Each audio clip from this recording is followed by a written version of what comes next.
Dhaka reporters ইউনিটিতে বর্তমান প্রেক্ষাপটে বাংলাদেশের গণতন্ত্র ও সংবিধান শীর্ষক আলোচনা সভার আয়োজন করে গণতন্ত্র রক্ষা আন্দোলন।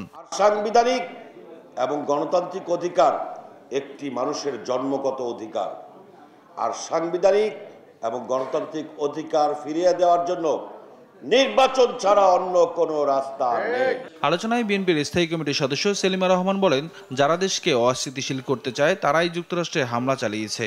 যারা বাংলাদেশকে অস্থিতিশীল করার চেষ্টা করছে তারা এখনো সেই চোরাগুপ্তার মাধ্যমে হামলা চালছে, এমনকি বিদেশে নিজের দেশের সম্মান ক্ষুণ্ণ করে চোরাগুপ্তা হামলা দিয়ে তারা চেষ্টা করছে তাদের কলঙ্কিত অধ্যায়টা আরেকবার পরিষ্কার করতে।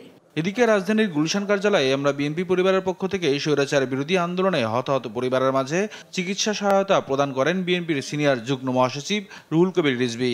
বলেন, যারা আওয়ামী লীগের সাথে আঘাত করে ক্ষমতায় আসতে চায় তারা তাদের হাত থেকে রেহাই পাবে না। আজকে যারা মনে করছেন গোপনে গোপনে তাদের সাথে আঘাত করে নির্বাচনী বৈতরণী পার হবেন, তারা কেউ রেহাই পাবেন না। তার পরিণাম আপনারা দেখেছেন নিউ ইয়র্কের এয়ারপোর্টের থেকে বেরিয়ে আসার সময় সব নেতৃবৃন্দের সাথে তারা কি আচরণ করেছে। আর যুক্তরাষ্ট্রের ঘটনা নিয়ে নিজের ভেরিফাইড ফেসবুক পেজে বিবৃতি দিয়েছেন বিএনপি মহাসচিব মির্জা ফখরুল ইসলাম আলমগীর। বলেন, আওয়ামী লীগ যে অন্যায় করেছে তার বিচার হবে। দেশবাসীকে ধৈর্য ধরার আহ্বানও জানান তিনি। নিয়াজ মুর্শেদ, দেশ টিভি, ঢাকা।